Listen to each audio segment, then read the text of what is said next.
Yes, it's a holiday miracle. It is the Studio Live Today special 12 rants of GarageBand edition of GarageBand Weekly. And I thought to myself, I said, Pete, you could do this by yourself and that would be fine. But wouldn't it be better if you got someone else that could rant just as well as you can about GarageBand, about Logic Pro, about Apple, and about all of these home recording things that we all tackle on the daily? And then I thought, I haven't had Patrick on this channel for almost a year. So I thought, let's invite him on. And guess what? He said yes. So welcome, Patrick from the GarageBand Logic Pro for iPad Guide combined. Hello, how are you, mate? I am very good. I'm here and I'm ready to rant, Pete. Oh, I'm so glad. When I sent this out to you, I'm like, you know what? I'm hoping you're going to be ready to rant. I know it's been that kind of year. 2025 has been a year for ranting. And we'll start by putting this out there, mate. For those that don't know you, I always ask you to do this, but what is the elevator pitch for the GarageBand Guide? The GarageBand Guide. Yeah, it's a website and YouTube channel that teaches you how to use GarageBand or GarageBand on your Mac, on your iPhone, on your iPad, and now on the one channel Logic Pro for iPad as well. Love it. And for those that don't know, if you've been living under a rock, I awoke to the news a couple of weeks back, mate, that the Logic Pro for iPad Guide, the very uniquely named channel, Logic Pro for iPad Guide, was no more, and it was being amalgamated all into the one channel. So for folks that are looking for Logic Pro for iPad content and GarageBand for iPad and for Mac content, all in one place, mate, that sounds convenient to me. Yeah, it does. If you're an incredibly lazy person who can't be bothered to run two channels, it's a fantastic idea, Pete. Also, as we'll possibly talk about Logic Pro for iPad later on in this video, where we can dive into some of the reasoning behind that as well, maybe. Absolutely, we will come back to that because we got much to discuss. We'll be here for probably, I said to Patrick, 45 to 60 minutes. That's about the time we usually do for GarageBand Weekly. But you know what? We can rant, so who knows? Could be here all day, but you'll know that. Actually, you won't, because this is a premiere video, so you won't know. We could be here for 5 hours. You don't know, man. So we are going to dive in. I didn't tell Patrick that part. We're going to dive into this in just a minute, but please go to the description of this video. You will find there the links to where you can follow Patrick on all the social media places, all of the YouTube places, and yeah, just keep in touch. Even Reddit. Are you still on Reddit, mate? I dived onto Reddit the other day and went, oh wow, this is weird. I'm a bit of a lurker, really. Yeah. I don't like to interact much, to be honest. Yeah, I'm kind of the same, but we are. Patrick runs the Logic Pro for iPad Facebook group, and is also one of our wonderful moderators at the GarageBand Users Facebook group. So you can check out all of those things down in the description. Patrick, are you ready to rant? Are we ready to dive in?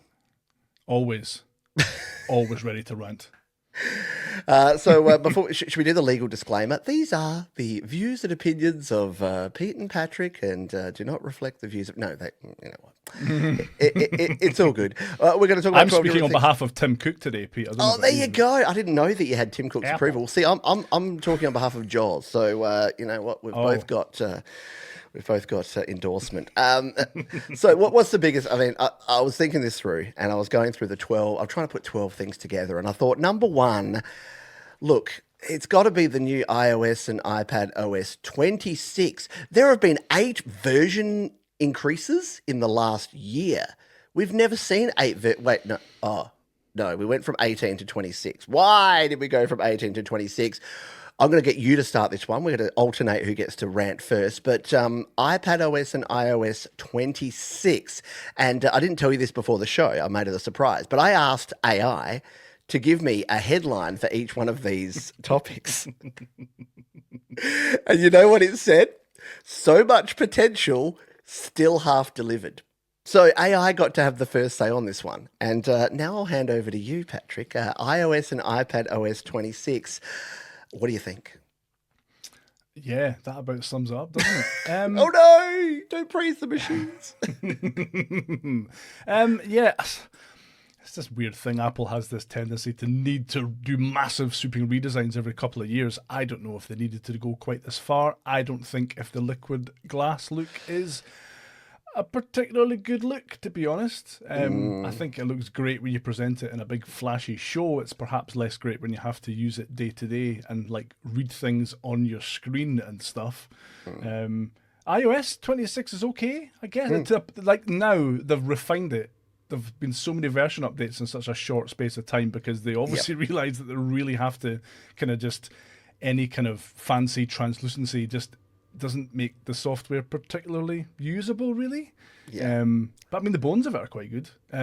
iPad OS 26, though, I don't think it really went far enough for me in terms of features added. So obviously, from an audio production standpoint, they did add some extra stuff. They have got extra. You've got extra control now over kind of attached audio interfaces, extra kind of microphone functions, things like that, which is nice. I don't think it really went far enough. I was kind of hoping for a very Mac-like experience in terms of being able to use multiple audio interfaces and all this, and it just doesn't do that. So I think half-baked is, and certainly when it comes to the features added, it's quite a good way to describe it, I think. What do you reckon? No, look, it's still caught, isn't it? It's caught between that tablet and computer world from an iPad point of view, and you're right. Like iOS, great, because the features they added there, I think they all made sense. And Liquid Glass, love it or hate it, but the very fact that 26.0 had Liquid Glass like extreme, and then 26.1 had Liquid Glass refined, and then 26.2 had Liquid Glass, I think I can still see it a bit.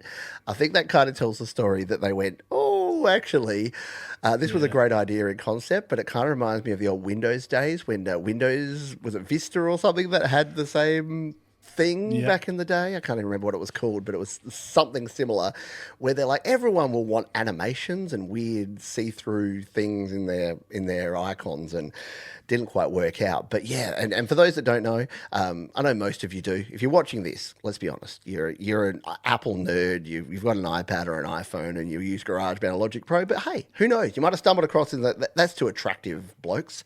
I'm going to watch this video, and you don't know what they added. Kurt Cobain is like behind. No, it's not even. It's just. But I do love your Nirvana poster, by the way. We've gone old school, by the way. Patrick's actually in his real life place, and this is what my background used to look like when I first started chatting to Patrick. But it doesn't have the treadmill, as we talked about in the opening. We used to have a background with a treadmill. That's a story for another day. But the whole tablet versus Mac style. And look, I love the traffic lights. I love that you can have multiple windows open. I love the drag and drop. That all works fine and dandy and great. But like you say, it's almost like they went right up to the edge and then pulled back at the last minute and went, let's make it not quite a Mac. And I don't know. Yeah. But should iPads be Macs? Touchscreen Mac. We've talked about. I think we first talked about this 5 years ago, mate, when we were first talking about iPads versus Mac. Yeah. Touchscreen Mac ever coming? Ever coming? No.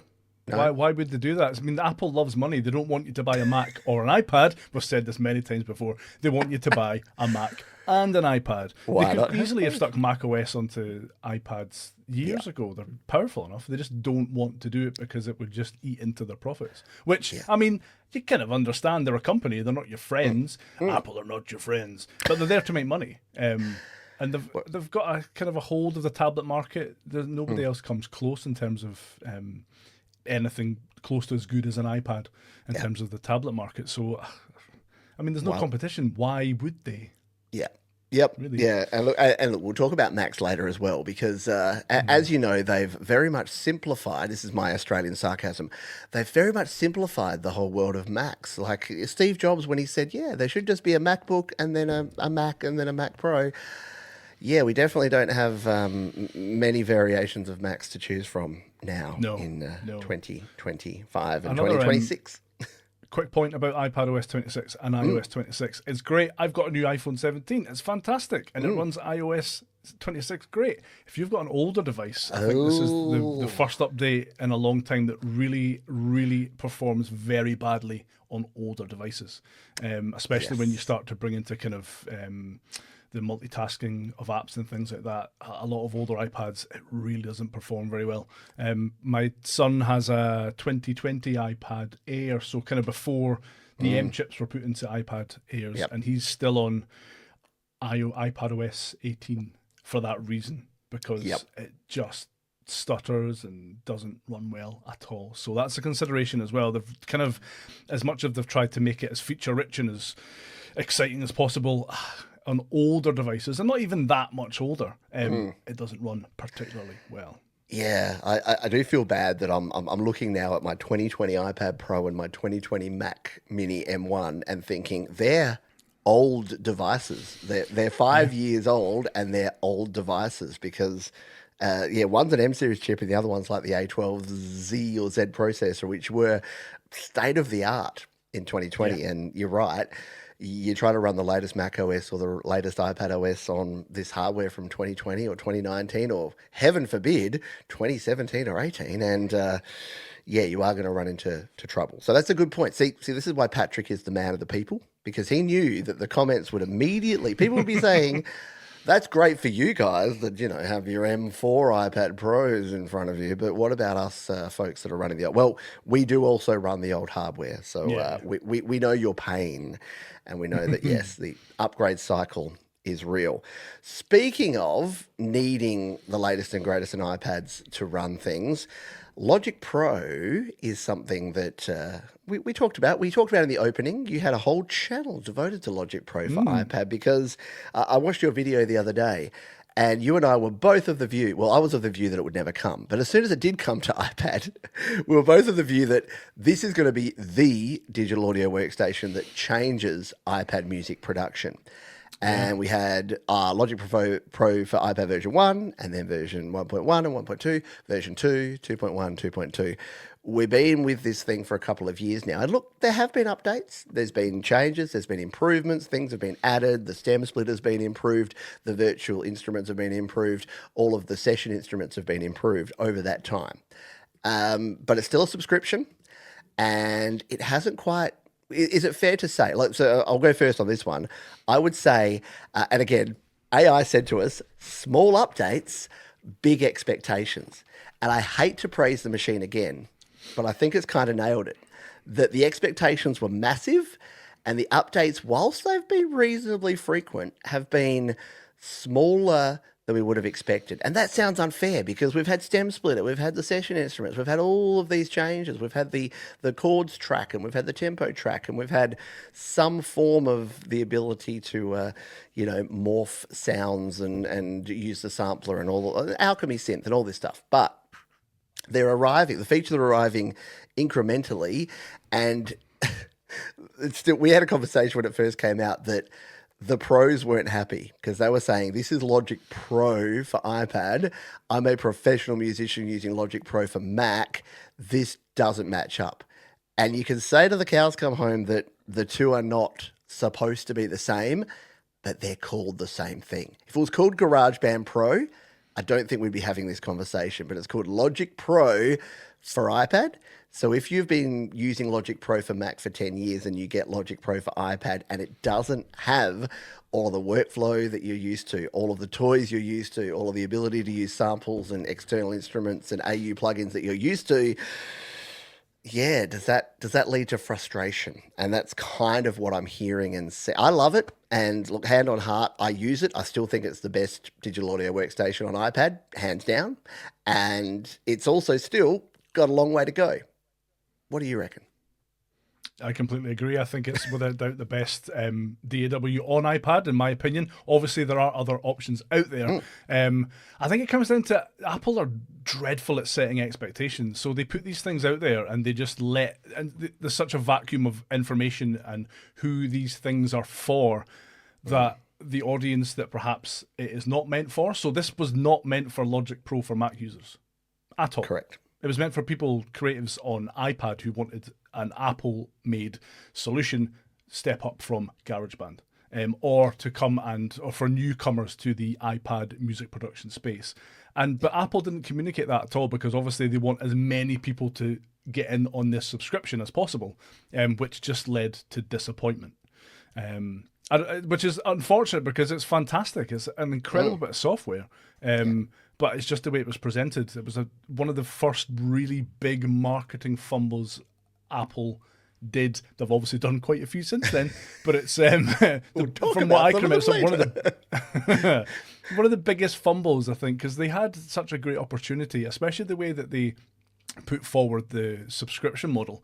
I don't think $5 a month is a particularly big ask for something like this, but Apple didn't sell it in a way that made it seem attractive to people. So everybody just saw subscription, no.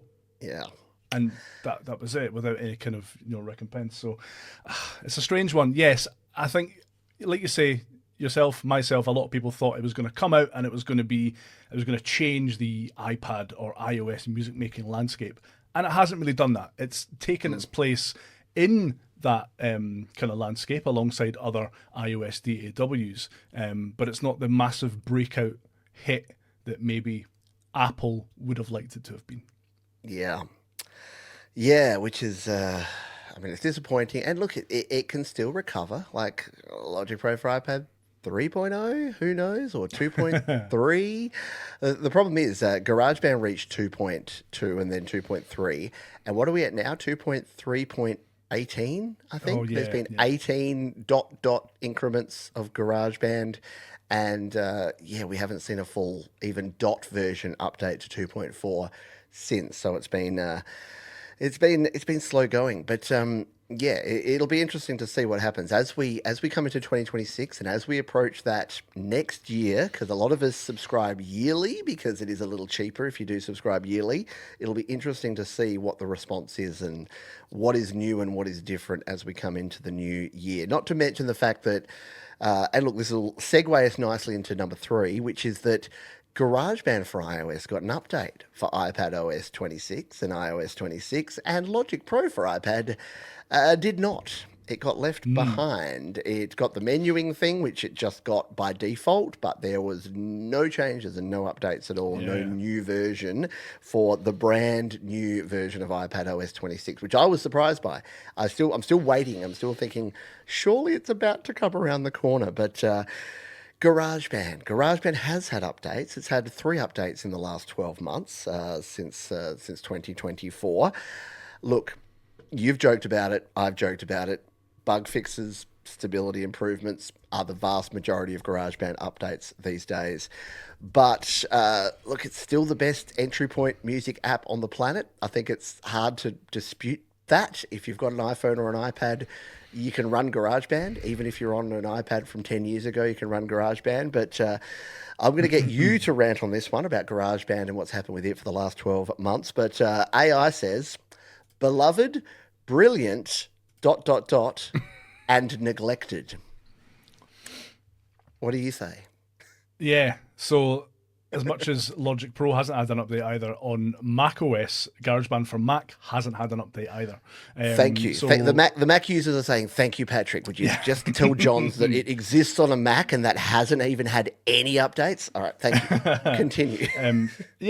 So a lot of app icons or program icons were updated on Mac for the new design. Any icons that weren't updated look really weird. They've got like a grey outline with a smaller version of that app's icon in the middle of it. There's only a few apps left that are like that. Most companies have updated their app icons. I don't imagine it takes that long. I don't know. One app that hasn't been updated yet is GarageBand for Mac, which is quite bizarre. It makes me think that perhaps we're in for another app icon redesign, as we got from the update to GarageBand for iOS. Hopefully we'll talk about that later, but hopefully it's a slightly better redesign than the one we got for iOS. So, I don't know if this is just a case of perhaps Apple are waiting, but maybe they have something larger in store, and that's why they've put off these updates to Logic and to GarageBand for Mac. There is obviously rumblings that there may be another iOS app on the way from Apple as well. So it may be that they're just putting all of their energy into what potentially might be main stage for iOS. There you go. I was wondering if you were going to put it out there. I know it's only rumours at this point, but it's being rumoured everywhere, isn't it, at the moment? The main stage coming to iOS. Pretty big rumours, so that could be what the issue is. It could just be that they just don't care. It has kind of got. I mean, so it's GarageBand for Mac. That would make sense. They've done that before. It always kind of languishes, and then they update it as and when they get a spare second, I guess. But the Logic Pro for iPad is a strange one because obviously that is a flagship creative app for Apple. So for it to go so long without an update after a big iOS and iPadOS update, it's a bit weird. Yeah. Yeah, it is strange, and the gap between GarageBand, because a lot of people say to me, and I know you get this as well, because we're both known for Garage. It's fair to say that look, Logic Pro came along. There are Logic Pro for Mac channels that are fabulous, and neither of us claim to be Logic Pro for Mac experts. There's Why Logic Pro Rules. There's the Music Tech Help Guy. There's amazing Logic Pro for Mac channels out there that have a lot more information and knowledge than we do. But yeah, the lot of people come to you and me and say that why is GarageBand not getting the love? Where's the love for GarageBand, especially on Mac? iOS got the sound packs and stuff. Well, but you had a video, a very famous video that I kept directing people to because they kept coming to me saying, I just watched your video about the new sound pack for GarageBand, and I can't get it on my Mac. And I said, you got to go watch this Patrick guy. He'll show you how to get it done. So you had to work around all these things to even get the same free sounds you could get on your iPhone and iPad on your Mac. Yet Mac was the OG, the original, the flagship. So yeah, it does. I do feel a little bit of sympathy for Mac folks. And I guess, again, because it's quote unquote free. And every time, I don't know if you get this, but every time I say it's free, people are like, well, yes, Johns, but you do have to buy yourself a $1,000 iPhone or iPad or Mac to get it for free. So it's not actually free. It's actually, anyway, it's included. And I'm like, well, you're technically correct. The most pedantic kind of correct. So thank you. Oh, I'm going to get comments on this correct.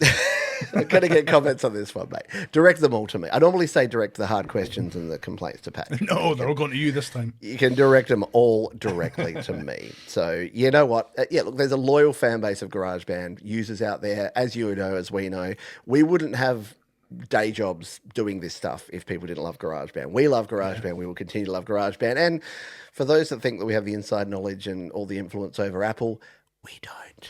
But we do, and the rare occasions we get to talk to them, we say, put a master fader in and let us turn off auto normalization. And that's all we say. Honestly.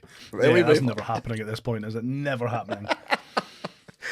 I think, and look, this is just my view, but I think that the original coder of GarageBand left like a decade ago, and they just got spaghetti code there, and no one actually knows where they would actually go to change that. And if they did, it would probably crash everything after it. So yeah, I think unless we see a complete redesign, and hey, maybe Mainstage is it. Maybe Mainstage comes in, maybe they refresh all the code and everyone's happy. We can hope, can't we? Let's not hold our breath, Peter. All right, so iPads. So we're talking about iPads, and obviously it's been a while since we had the M1, and then the M2, and then the M4, now the M5, all coming to iPad. Like, it's been flying along over the last few years, and the M series performance is certainly well beyond what, I don't know, I use and what most people actually use. But I'll give you what AI said about the new iPads, and then we'll get the Patrick human response. They said, insanely powerful, weirdly constrained. And I don't want to praise the machine too hard, but it's nailing it. Is it not nailing it? I mean, you're literally putting us out of a job in real time here, Pete. Incredible. But who could have the banter? Like, AI can't banter with each other like this. So, true. But yeah. So, what do you think? So, iPads. You've tried over the last few years. You've tried the iPads and the iPad Minis and the iPad Pros and the iPad Airs. Like, you and I have both touched all of these. Where are we at with iPads? Is it really the case that they're way overpowered and no one's using anywhere near the performance they now have? I mean, pretty much. Hardware-wise, they're incredible. I got a chance to use the M5 iPad Pro. Apple sent me one for about a month last month to try. And yeah, I mean, hardware-wise, it's fantastic. The screen's incredible. It's incredibly powerful. The M5 chip in something like that, it just flies along. I was not able to push it much at all, really. Certainly not in GarageBand. I had to use the desktop Logic Pro benchmark to actually get it to kind of freeze up and lock up after hundreds of tracks. So yeah, but I mean, again, it comes down to it's kind of held back by software. So you could absolutely stick a desktop operating system onto that thing, and it would be absolutely fine. It would be as performant as something like a MacBook Air, probably. So yeah, there was an iPad model this year that really surprised me, and it is this one, which is the 2025 base model iPad. So when Apple said they were going to send me the M5 iPad Pro, I thought it would be quite interesting to compare it to the other end of the market. So that was on sale. I got that for less than 300 quid, and I used that kind of, as part of my job. I could compare these two iPads as a way to justify it to my wife. But having both of those iPads in my hands and testing them both, this one was the more exciting model because it absolutely flies. It's not got an M1 chip in it. It's an A. Oh, I should really know that. It's 16, an A something. 17, it's not 14, an M chip. Yeah. Some sort of A chip. Yeah, we Something should both know like that. Someone will correct us. Someone will be putting it in the comments of the premiere video. Please do, absolutely. But I was more interested in how much I was able to get out of the base model iPad. I was more impressed than I was with the performance that I got from the M5 iPad Pro. So for stuff like GarageBand, that base model iPad flies. You'll be able to max out your 32 tracks. You can add effects, instruments. It deals with it, no issues at all. It runs Logic Pro for iPad really well. So I did a video on the Logic Pro guide where I tried out older iPads, and all three of them couldn't run the demo project Swing inside Logic Pro for iPad. They just couldn't get past a certain point with it freezing. That deals with it with no issues. And I think I got up to, using the Logic Pro for desktop benchmark, got up to over 20 tracks on that base model iPad. So it's kind of, are we getting to the point now of diminishing returns? Like, is there any point in spending all that money on the best iPad when the cheaper models are able to, be almost as performant as you would need them to be? It's always nice to have headroom, and it's good to future-proof yourself. And I'm not saying the M5 iPad Pro is bad or anything, because it's not. It's fantastic. It's the best. It's the best iPad Apple have ever made. They will say that, won't they? In their marketing copy, they will always tell us that. But I think now more than any other time previously, the choice and the range of iPads, you really have to put a lot of thought in as to what actually you might need. And as we come into next year, and as prices might creep up a bit again, I think we're going to talk about that later on. Yes, it's definitely something to think about. Yeah, look, it's great. So this is why we have Patrick on here, because we need this insight, because I can't do everything. There's negativity. And he can't do everything. Yeah, no. But see, the thing is, it's actually, weirdly enough, it's actually positivity, because you as a consumer, what this means for you, and look, Apple are one of the companies who, weirdly enough, with everything else that's happened in the last 5 years, if you're buying a top-end iPad, a top-end Mac, or a top-end iPhone right now, it's about the same price as you would be paying for a top-end any one of those. And if you're buying a base level any one of those, it's actually got cheaper. And we'll talk about that in a minute as we move into Mac and the fact that Macs are actually cheaper in 2025 than they were in 2020 and 2021, which is kind of ridiculous given everything else that's happened in the world. But yeah, definitely take a look at that, because you're basically, and I've gone from recommending for anyone starting with GarageBand, I say get yourself a secondhand Pro or Air from a year or two ago, if you can pick one up refurbished, or just get the base model, because it's got so much power, and they've got 128 gig of base storage now. It's a no-brainer. If you were like 16 or 32 or 64 gig, and you had the lower chip, and it wouldn't run GarageBand, you'd get optimizing performance. I mean, you and I used to get questions about optimizing performance in GarageBand all the time. I don't recall the last time anyone even muttered the words, because unless you're using an iPad Air 2 or earlier, you're just not getting it. If you're on anything from 2018 onwards, it's well and truly, the hardware has surpassed the software and then some. So new iPads, definitely insanely powerful. And look, the weirdly constrained, I think neither of us really commented on that, but it's not that it's weirdly constrained. I guess it's that it could do so much more, but they do put that throttle on it, which is basically no Mac OS for you. Yeah. Speaking of Pretty Mac, now if you think, you know what, we've spent like nearly half an hour talking about the first four and we've got 12 of these things. Are these guys ever going to stop talking? Well, A, probably not. But B, that was the chunky bits. These are almost the hot takes now because we're moving out of our areas of expertise into like our, okay, what do you think about these things that are going on? Now, Mac, you thankfully brought us back to Mac because I know I don't give Mac a lot of love. Even though I use Macs now, like my whole studio is based on the Mac Studio now.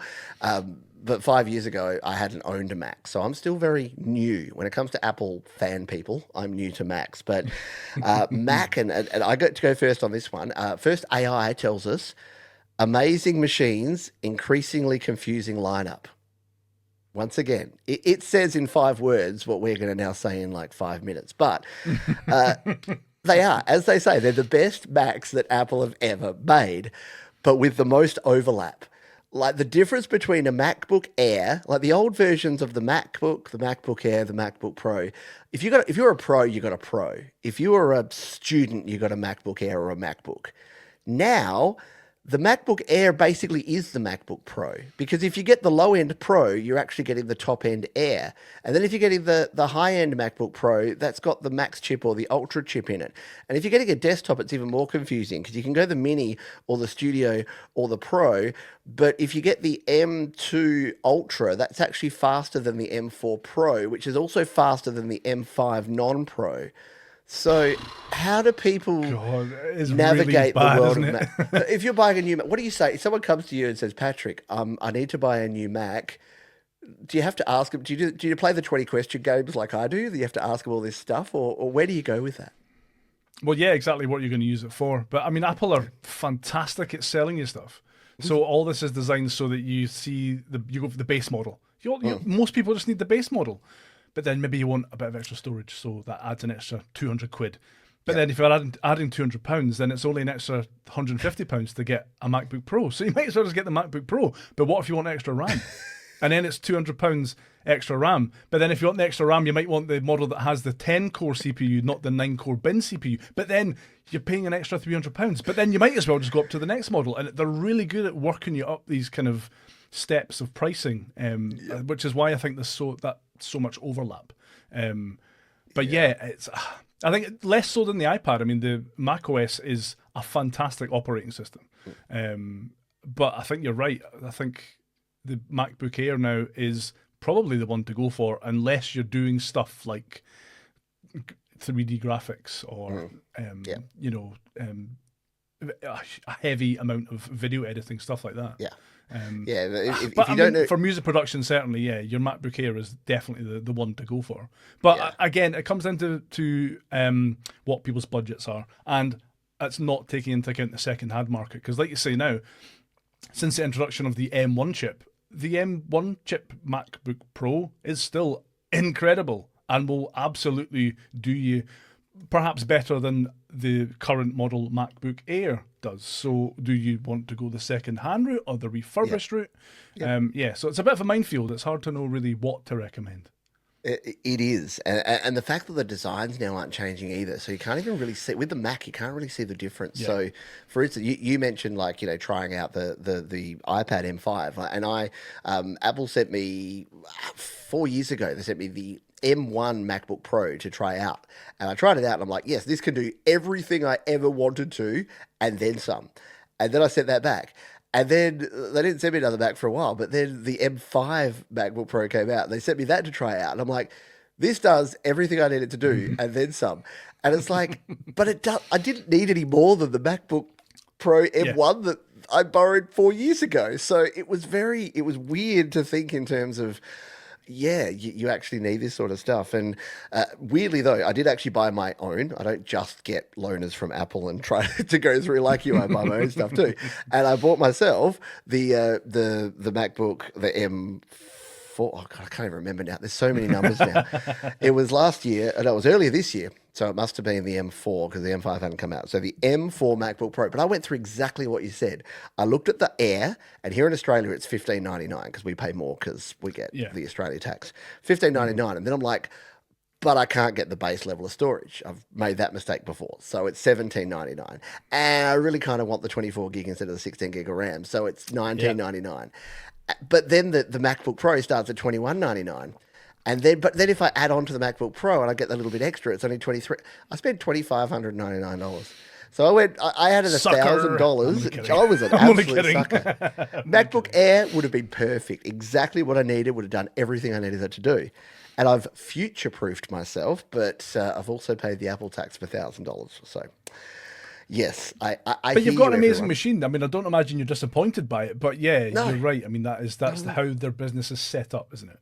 Exactly. And because I'm a PC user from my PC days, I would have bought the base model and then stuck an SSD in there and stuck an extra 16 gig of RAM in there for like $100, $200, and everyone would have been happy. But that doesn't work these days. We better move on. Number 6, you get to start with this one. All I'm going to say is Apple Intelligence. Do you want to hear what AI has to say about this one? Oh, yeah, go on. Big promises, vague reality. Which model are you using for these headlines? This is ChatGPT 5.2. Yeah. Right, yeah, I could recognize it a mile away. Yeah. So, big promises, vague reality. Does that resonate with you, Patrick, with Apple Intelligence over the last 12 months? We talked a little bit about Apple fumbling stuff earlier on. I don't think I've seen as big a fumble as this, apart from maybe the Vision Pro. Yeah, they kind of messed this up a bit, didn't they? Yeah, it's such a do you use any Apple AI stuff on your Apple device? I sometimes use some of the things to take people out of photographs, although it doesn't do a great job. And I sometimes use some of the writing tools, although I also use ChatGPT more for rewrites and stuff like that, because the Apple Intelligence version just isn't very good. Really? It's just not good. I'm exactly the same. So I tried. Like when you and look, this is going to sound like it's a bit anti-Apple. It's absolutely not. Obviously, but you and I would not have jobs. We'd not have careers if it wasn't for Apple. So we owe a lot to Apple. So before anyone says, "Oh, they're poo-pooing everything Apple," but we'll tell you when Apple do great things like design amazing iPads and Macs and improve their operating systems. But we'll also tell you where they absolutely fumble, like they did with Apple Intelligence. Because on device sounded amazing, right? It's like, wow, it's like a large language model, but it's all on your device, privacy, security, all of that sort of stuff. But then when you compare it, it's apples and oranges. Like you get Apple Intelligence and you get it to try and do a rewrite, or the problems they have with the summaries, like the message summaries and the email summaries and the notification summaries that made it sound like if someone came to your door and your doorbell rang, it would be like 14 people are at your door right now. And it's like, no, that's 14 times in the last 24 hours that someone's been at my front door. But thank you. But it feels like it does feel like it's like the start of something, and it's like, and this is my thing. I think that the disconnect between Apple marketing and Apple engineering is getting wider. I think that the marketing team are pushing the hype because they're seeing the hype cycle and they think they have to be part of this AI boom before it busts because, let's be honest, it's probably around the corner. Whereas the engineering team are like, we're Apple. We can't do stuff if it's wrong and incorrect and doesn't work. So instead, they release this underfinished, underpolished product because if they tried to do what Google did and what Meta did and what ChatGPT and OpenAI did, they'd be getting the stick your cheese on your pizza with glue stuff and the eat rocks for iron stuff. So they didn't want any of that, and they've probably dodged a bullet with that side. But because they've been so conservative, people are like, this falls very much in the meh category. We were talking before about, is it thumbs up, thumbs down, or meh? Yeah. And this is in the meh. It's not even that it's bad. It's just not enough of anything to be anything, in my opinion. I completely agree. And I think you touching on the AI bubble bursting, which, I mean, it is going to happen. My worry is that Apple have obviously, they misfired when they first released the Apple Intelligence. They've now doubled down and are saying something big has come and we're going to work on this. They're going to work on this. They're going to release something just as nobody's interested anymore. They've said they don't want to do like a chatbot. They don't want to create their own LLM, which I think perhaps now they're going back on, and they're going to come out with something that that seem tied to Siri for some reason, where it'd be better if they just got rid of Siri and started over fresh, because there's such a negative connotation with Siri now that they could create something that could make your dinner for you and do your taxes and do your banking for you, and people still wouldn't be interested because it's called Siri. They're really precious about it for some reason. So my worry is that it's going to they're going to put all this work in, they've devoted all this time and energy to, and then it's going to come out at a time where it's just not going to really hit like it would have done a couple of years ago, so and then they'll go back to just integrating with ChatGPT. I don't know, it's fun because someone said to me the other day, Siri really is a 4-letter word, and I'm like, yeah it is, but the joke now is that every time I ask, I'm sorry, we've said the S word a lot of times, people's phones and tablets are going to be going crazy right now. Buggerlugs, I call it. So I'd say, hey Buggerlugs, tell me this answer to this thing, and it's like, would you like me to use ChatGPT? And it's like, if there was a way for me to just tell you to always use ChatGPT, Buggerlugs, I would. I can assure you of that. On the new iPhone, that button that they added to the new iPhone, I think it was on the iPhone 16 as well, but the button that you can program. So I've got that programmed to long press, and then it just opens ChatGPT. You just bypass Siri completely, and it's a voice. You can just speak to ChatGPT. So. I don't, Apple will never release this, but I'd love to know how many people on their new iPhones actually have reprogrammed that button to be ChatGPT, because say what you will about OpenAI, and I don't love OpenAI, and that's a conversation for another day, but better than the alternative. Better than Buggerlugs. Hello, alternative loathing. Okay. Number 7. This is me. We're on the second half, folks. So we are going to get there, but we're going to go into overtime. Again, we've tackled the tough ones. We're going to talk YouTube for a minute. You and I are both YouTube content creators. Some would call us YouTubers, and this is where we want to talk about. Do they have to? We're influencers. This is where we can talk. You can talk a little bit about your experience with YouTube over the last year and some changes you've made. But the platform changes. And what does AI say about this? Creators adapting, ... Again. So yes, the creators are the ones that are adapting. So platform changes from YouTube. They're often unexplained. They're often unannounced. They're often put in these like little groups. The big ones in the last year have been the live streaming changes with chat handles, with the whole XP leaderboard things that's happened with that. Shorts have undergone a big change. There's been the big controversy around the AI enhanced shorts that they've put into place as well. The algorithm seems to change on the daily. Look, again, get out your tiny little violins for the guys that spend their life looking into a camera and talking about music and playing with cool toys. But it can be stressful because you wake up in the morning and you're like, right, what's changed today?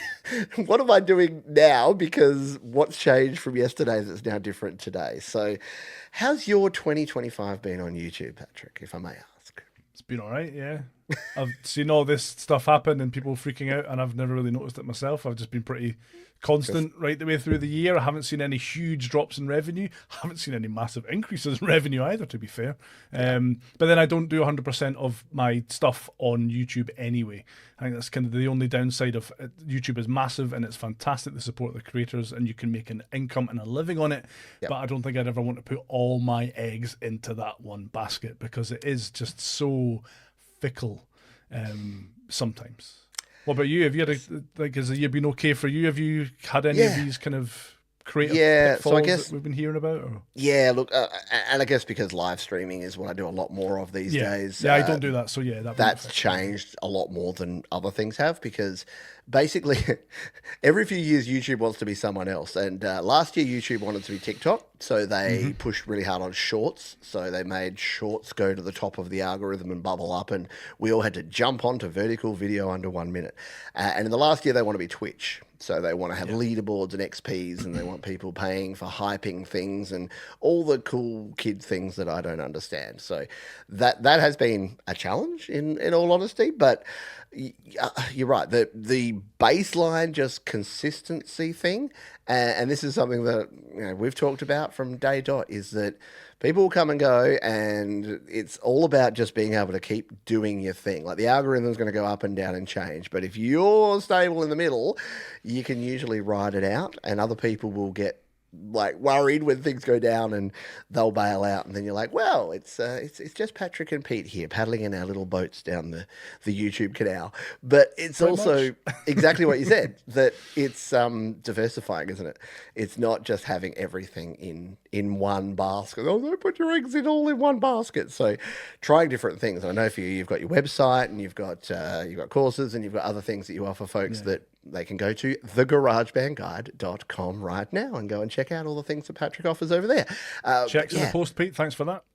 Thank you. Very good. But yeah, that's the thing. And for me, again, it's sponsored content, and it's having sponsors of some of my live streams, and it's the merch sales. By the way, now that you've changed your logo, there's never been a better time to offer a GarageBand Guide t-shirt, because I've been bugging you for a good 5 years now that I can't purchase anywhere your wonderful logo on any merchandise. So I think in 2026 there must be GarageBand Guide merchandise. I will be your first customer. I'll get on it. I'll get on it right away.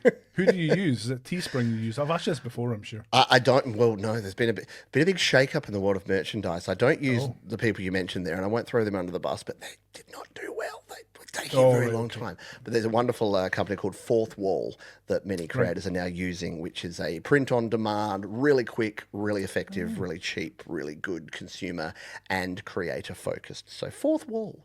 Go to studiolivetoday.com/merch, and you'll see exactly how good Fourth Wall.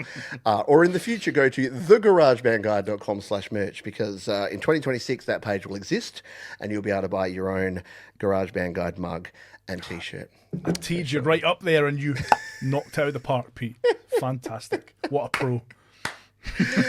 Oh, mate. Well, I mean, I'd love to buy your merch, but the problem is that prices are going through the roof. Crikey.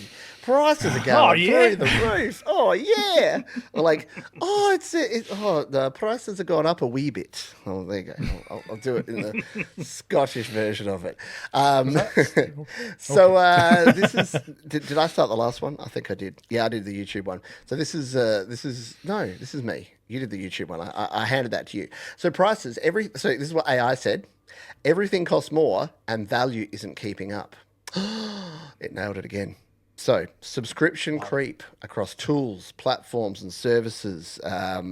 Entry-level, this is all AI, by the way. Entry-level creators paying pro-level monthly I'll stop reading the AI stuff, but everything's going up. Like, my YouTube premium family plan was $17.99 a month a year ago. It is now $35.99 a month. It has doubled, nearly doubled in price. And my Disney Plus has gone from $18 to $22. My Netflix has gone from $15.99 to $19.99.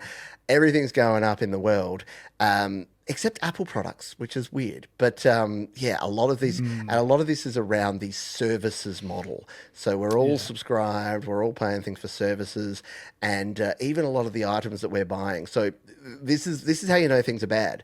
The retail price of a Shure SM57 went from $99 US to $109 US. It's the first time the Shure SM57 has gone up in price in about a decade. So if the bulletproof microphone that is the Shure SM57 can go up in price, surely everything else can too. So how have you been seeing this, and has this been affecting you and your viewers and the GarageBand Guide fans?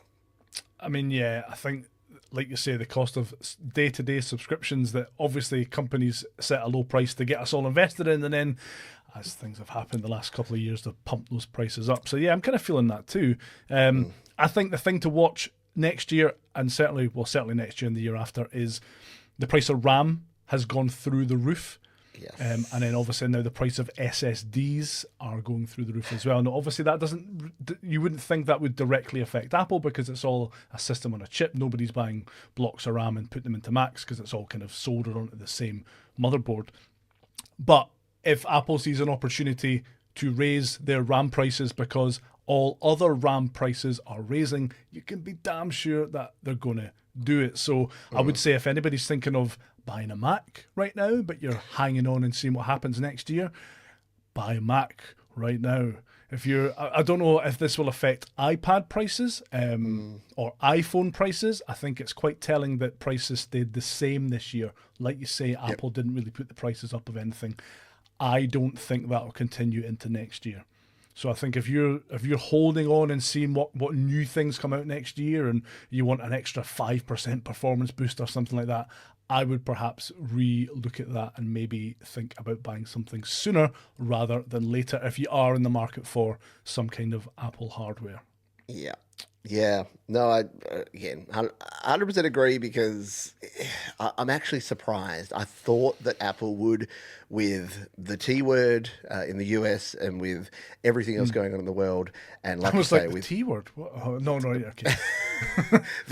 there's two T words and they're related to each other, what you're saying. So, the T word that implemented the T word, and you know what we're saying. Sorry, I've made a commitment to my viewers that I'm not using that word on the channel. But Which one? with all things going on. Which T word? Either. But yeah, with everything going on, and with, like you say, with AI, like if you're wondering about the price, why is RAM going up so much? Why are SSD going up?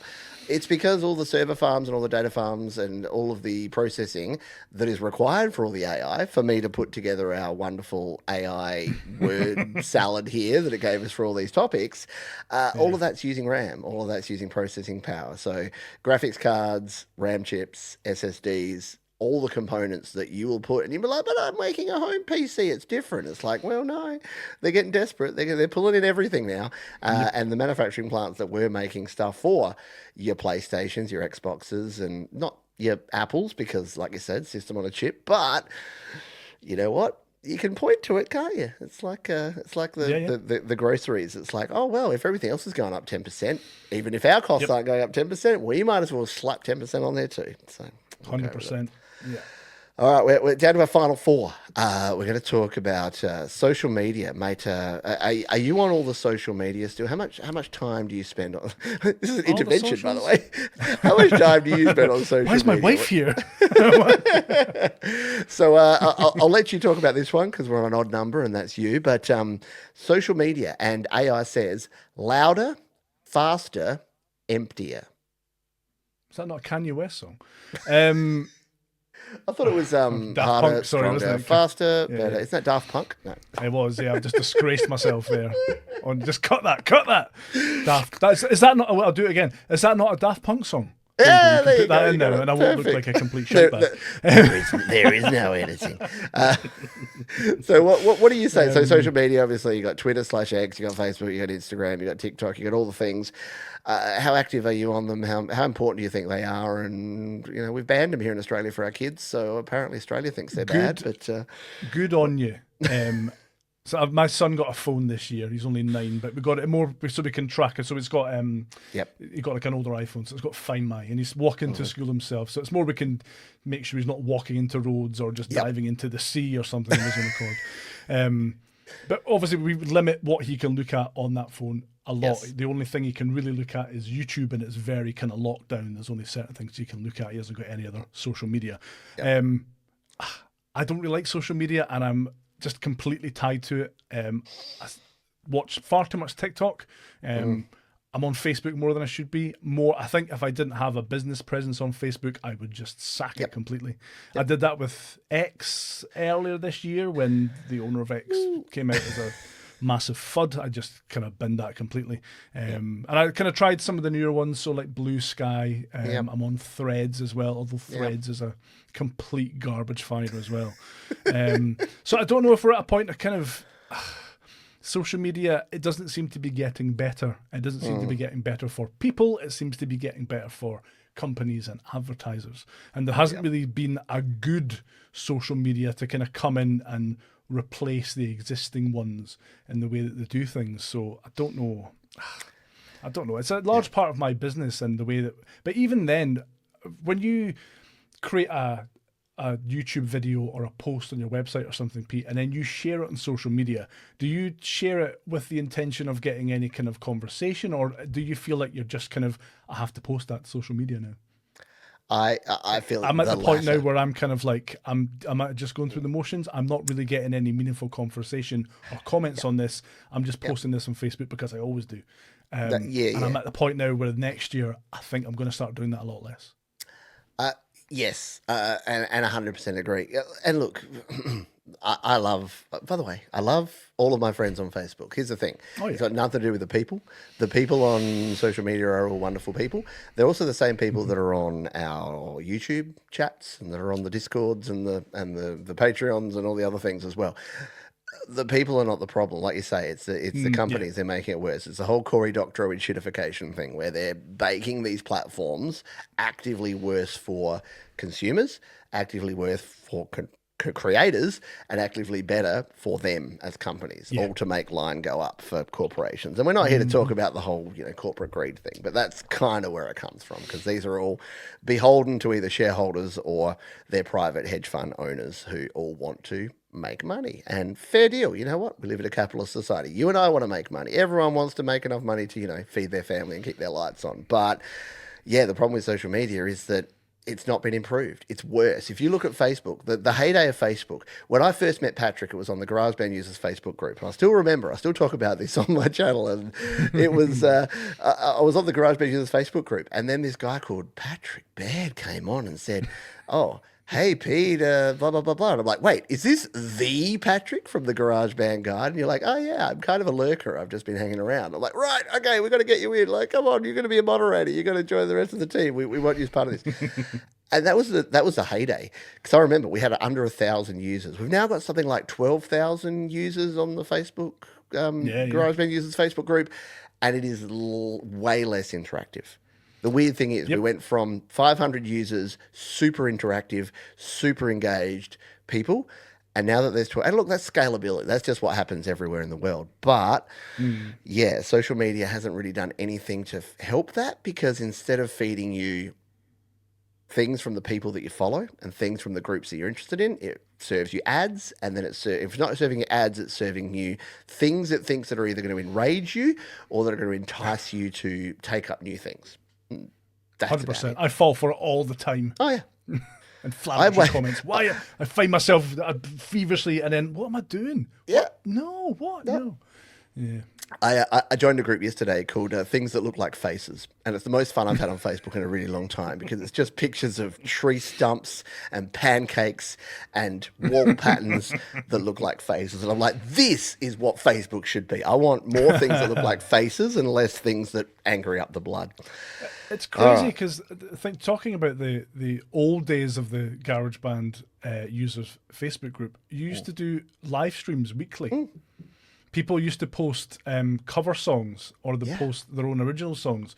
And you can't really do that anymore because it's just so locked down with copyright, and Facebook don't want to show you live streams. They want to show you an ad. So even if you have a live stream on Facebook, you would have 17 ads interspersed through it as well. It's quite sad in a way. But yeah, it's just, we need something different, I think. It's not great the way it is at the minute. We do, and look, people are trying. There's the creator-owned independent things that you see advertised on various channels and things, but unfortunately, nothing has the reach that the Meta and Alphabet and to a lesser extent X/Twitter. They just have the reach, and TikTok, they have the reach, they have the viewers, they have the eyeballs, and it's hard to get them. Speaking of things that have way too many ear holes and eyeballs, Spotify. Let's talk about them. Spotify, what a year they've had. Oh, I tell you what. I wouldn't know, Pete. I wouldn't know. You know, have you disconnected Spotify from all this stuff? You're out of it. From Spotify, I've just I have nothing to do with Spotify anymore. No, you are not a I love Spotify Apple user. Music. I detest Apple Music, but hot take. Quite happily switched from Spotify to Apple Music. Yeah. So it's alternative loathing, the same sort of thing we were talking about before. Pretty much, yeah. I'm discovering throughout this video that I'm just not happy. Never happy, Pete. constantly. You brought me on to rant, and I went into a depression spiral. Oh, I didn't even leave us something fun to end with. Oh no, we're gonna have to find something to like just refresh and make us happy at the end. No, we will. We'll promote our own YouTube channels. That'll make us happy at the end because after all, we're both egotistical dudes at heart. So Spotify, and I get to talk first on this one. AI says, great for listeners, brutal for artists. Yeah, So pretty much. that's pretty fair. Look, I have a problem. Patrick, I have a problem. My daughter is 16 and she is a Spotify user. And I don't know. It's like, how do you have that conversation with a family member that's a Spotify user, and how do you explain to them why they shouldn't be? And I've told her all the things, and she's actually a bit like me. She's a bit of a like bleeding heart liberal lefty hippie like me, but at the same time, all of her friends are on Spotify. All of her playlists and shared playlists are on Spotify. She has a library on Spotify. She has everything set up on Spotify. She loves the interface of Spotify. She knows how to use Spotify. I tell her, you have YouTube Premium, honey. I bought you YouTube Premium. You're part of my family plan. You can use that. You actually also have Apple Music because I pay the sucker price for the Apple Music family plan, mega everything as well. So you actually have two separate platforms that you can completely free use. And she still says to me, so are you going to cut me off? I'll pay for it. So she likes Spotify so much that she'll actually pay for it, which for a 16-year-old is pretty extreme. Yeah, that's crazy. But yeah, look, artist compensation. I don't get paid by Spotify anymore, and I didn't get paid much by Spotify. Because Spotify changed. If you didn't know, Spotify about a year ago, they changed everything, and they said if you get less than 1,000 streams per song per year, they will pay you $0, 0 cents, 0 Great British pounds, 0 euros, and they did that. They were good to their word, and they stopped paying small artists that would get less than 1,000 streams per song. I made maybe $50 a year from Spotify, so I'm not crying into my cornflakes. Don't worry, I'm not knocking on the door of the poorhouse and going, oh no, I can't feed.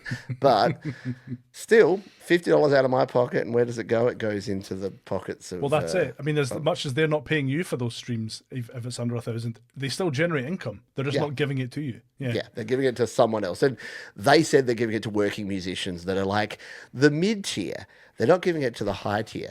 But is it a coincidence that the year that Spotify stopped paying all artists that get under 1,000 streams per song, it's the same year that Spotify make a profit for the very first time and their CEO starts investing in, without going out and talking about all these things, less than desirable things in the views of some folks? I mean, it's a bit rough. And yeah, look, the UI changes with Spotify have like kind of just locked people in. Spotify Wrapped's about to happen, and my God, I have to hide from social media for a few days when everyone tells me what they listen to, because is it okay to say this? But I just don't care. I'm very sorry, but I don't care what music you listen to, just as much as you probably don't care that Weird Al Yankovic is probably going to be my most listened to artist again for the 12th year running. But you've already shared some of your views, Patrick, but what say you about the world of Spotify, mate? Yeah, I tried to convert my wife in exactly the same way that she has all of her playlists, her library and stuff. Spotify knows her, so it recommends songs that she wants to listen to. And as much as I tell her, look, you can bring all your playlists and that across to Apple Music. Like, it doesn't cost you any money. You wouldn't have to pay for a Spotify subscription. It will quickly learn the rubbish music that you like and serve it to you with no issues. Nope, sticking with Spotify. The business practice sucks. The fact that they're ripping off independent small musicians sucks, and I don't want to give them any money. Enough said. All right, I think we can move on because we're already over time. I won't say what I put in my notes were just 2 words. The second one was Spotify. The second one started with F. You can use your imagination for the rest. See, people want this. By the end of this, they're like, I wonder which one of them will swear first. I think it'll be bad. All right. If anything's going to make us swear, it's probably number 11. God, yeah. You This get to isn't very start this happy one. ending, is it? I definitely didn't queue this up, so you'd have to talk first about this one. This is AI music, which has been a big thing. Your Sunos, your Udios, your all the rest of it. AI music in 2025 has been a massive story, and we would be remiss if we didn't talk about it. And the headline here is the problem isn't AI; it's pretending. The fake artists that we've been seeing on all of these platforms and trying to sell their music and trying to convince us that they're real when they're not. What say you? What's your hot take on AI music, Patrick? Everyone needs to know. I think for AI created music, it's a bit sad, really, just how widely it's just been accepted. Nobody really cares as long as it sounds good. People are like, oh yeah, it sounds good. Yeah, it wasn't created by a real person or anybody playing an instrument. I think so. On the one hand, I think the technology and stuff is really cool. The fact that it can create all this stuff from, I mean, it's not creating from nothing in the same way that kind of image generation stuff isn't created from nothing. It's scraping existing content and mashing it together into something new. AI music is doing exactly the same thing. But I mean, the way it works is really quite impressive and how far it's come in the last few years. In the same way that kind of AI video generation has came along massively in the last few years, so has AI music generation. I don't think it's a particularly good thing, especially, I don't want to go back to Spotify, but certain music platforms are stuffing playlists with AI created music to generate income that goes to nobody because it's AI generated music. I would pivot slightly to make it slightly happier to say there's a distinction between AI music and machine learning. So from a musical creative point of view, a lot of the tools that you'll see in your DAWs or plugins that you'll see aren't AI. It's machine learning. So stuff like, for example, for years I've been using Isotope's Ozone for mastering on Mac. That is an AI. That's machine learning. That's a tool that's been around for years. And when Apple do things like release a mastering assistant in Logic Pro for iPad and call it AI, it's not AI. It's machine learning. It's a tool that's existed for many, many years. So from that standpoint, I think kind of AI music production tools can be quite useful and can be quite, not the bad thing that you may think it is. AI music creation, I'm still not particularly sold on as it being a net positive for humanity, to be honest. What do you think? Because you've done a lot more with Suno than I have. I don't even have a Suno account. I don't think no. Funnily enough, by the time this episode of the GarageBand Weekly drops, my podcast will have dropped where I talk about AI and my not change in opinion, but I've worked out that I'm not actually not angry, I'm just disappointed. It's like the parent thing. I used to direct my fury at the technology, and then I've realized that the fury needs to be directed at the people, because the technology is just a thing. And like you say, you can call it AI, but it is just machine learning. It's just automation. It's just the same stuff we've been doing for 20, 30, 40 years. It's just now being rebadged and relabeled as AI. And I want AI, I've always said, I don't want AI to make my music. I want it to wash my dishes and clean my house and manage my energy and do all the other things that a machine should be able to do better than a human. But what I do want is it to be able to do stuff like so here's your song, here's 1,000 other songs and how they were mastered. We're going to compare your song to those other 1,000 really great mastered songs and apply the same tweaks and things to it. We're then going to present it to you as a human and go, what do you think of this? And then I can change it a bit and go, yeah, actually I want this a bit higher and this a bit lower. And that's a plugin and that's a preset. And we've had those in GarageBand and Logic Pro and everything for decades. So that's all I want. And I think that's what most people want. But the problem is, again, I realize that it's not AI music. It is the deception of people using AI to pretend to be something they're not, to pretend to create music and say, this is me, this is my honest, hard work music. I think that's a big, giant middle finger to people that actually put their heart and soul into creating music. Whereas if you came to me and said, I love AI, I love technology, and look at this great AI character I made with Midjourney, and look at this great AI music I made with Suno, and then I made some AI slop video with Sora, and I put it all together and put it on TikTok. But I put in the comments there like, made with Sora, made with AI, made with Midjourney. I have respect for that because you're like, hey, I'm playing with the tools. And as much as that's 100%. burning up the planet with all the energy and the RAM and the processors it's using, it's still, I think it's better than saying, oh, look at what I made. I'm great. I'm just as good as Patrick's band Wire Drawn. And you're like, no, you're not. Wire Drawn forever. When's the next Wire Drawn single coming out? We're waiting for it. Oh, when I get a spare week to Spare actually minute make to music scratch instead of talking yourself. about it. I By think the way, you've hit the nail on the head. You've hit the nail directly on the head there, Pete. Yeah, there's a distinction between people passing it off as their own and using the tools to create something cool, but being open and honest about what tools they use to create it. Yeah. Yeah, exactly. And even like I read an article the other day where it was Dave Stewart from Eurythmics, like old school dude, like musician, absolute great human creator. And he's like, AI music's here. We have to work with it, learn how to embrace it and use it in our production and not be scared of it, not be frightened of it, but just own it. And I was like, yes, Dave Stewart of Eurythmics. You don't want to be the old man yelling at a cloud, do you? Yeah. Right, exactly. Because sweet dreams are made of this. And who am I to disagree? We got there. Just something light and fun. All right. All right, number 12. We got there. It's only we have gone over it now. What did I say? 45 to 60 minutes, so we're over it now. But that's okay because there's so much to talk about.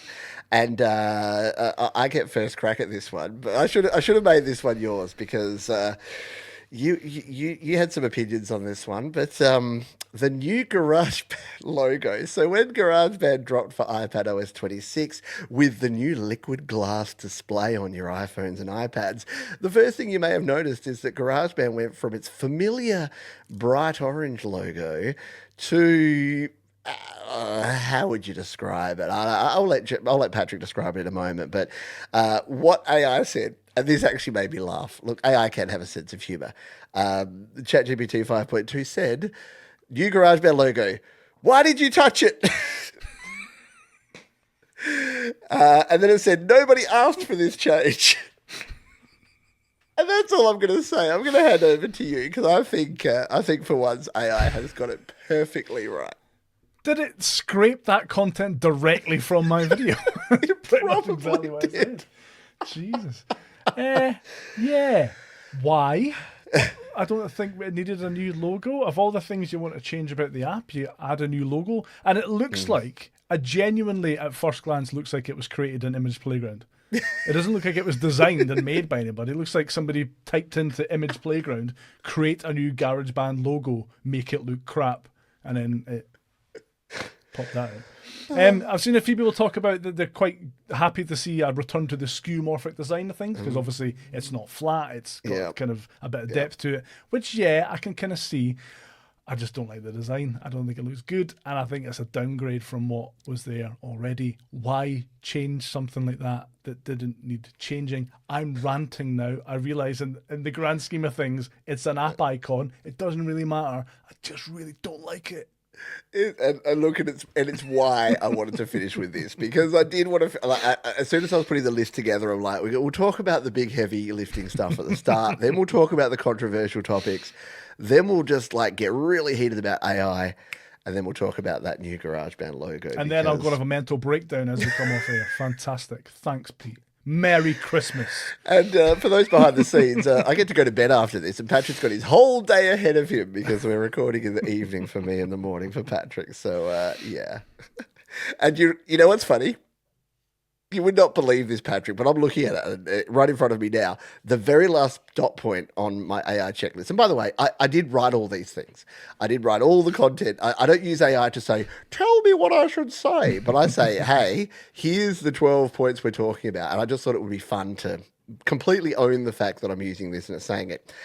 It says, perfect low-stakes Christmas rant to finish on. Enough said. ChatGPT. God bless us, everyone. You've got it. You've won. Oh, there you go. So there are your 12 rants of Christmas that nobody asked for, but now you've got. And I hope you had fun listening to them. I definitely had fun chatting about all this stuff. I'm undecided. Yeah. Patrick's like, no, I'd 4 out of 10. Yeah, 2 stars. Could use improvement. You should see what he says about other people's videos, and this is his own one that he's part of. No. Patrick, we are done. We're done with our 12 rants of Christmas. It's been way too long since you've been on the channel, but I do thank you greatly for coming back on here, and for folks that want to follow you across the Christmas New Year period, or if you're watching this in the future and you want to go and check out everything you're doing, where should folks go and what should they expect from you in the next 12 months in 2026? TheGarageBandGuide.com, or search up the GarageBand or GarageBand Guide on YouTube. And more of the same next year. GarageBand tutorials for Mac and on iOS, and now Logic Pro for iPad tutorials on the channel as well. So yeah.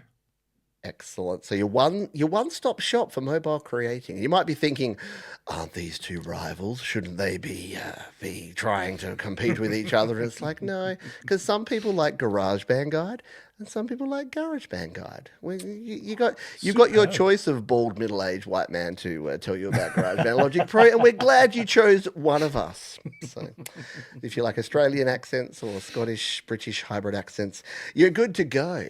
All right, I always get in trouble when I say Scotland, Britain, UK. I know more than Americans. Really? Oh, no. Oh, God. Oh, God. Gone off on tangents here. That is going to do it for this one. Yeah, just ignore all that bit. We'll cut that bit out, just like we're cutting out your... keep it all in. Keep it all misrepresentation. It's all staying. I'm too lazy to edit anything Pizza out. bigot, keep it in. Yep.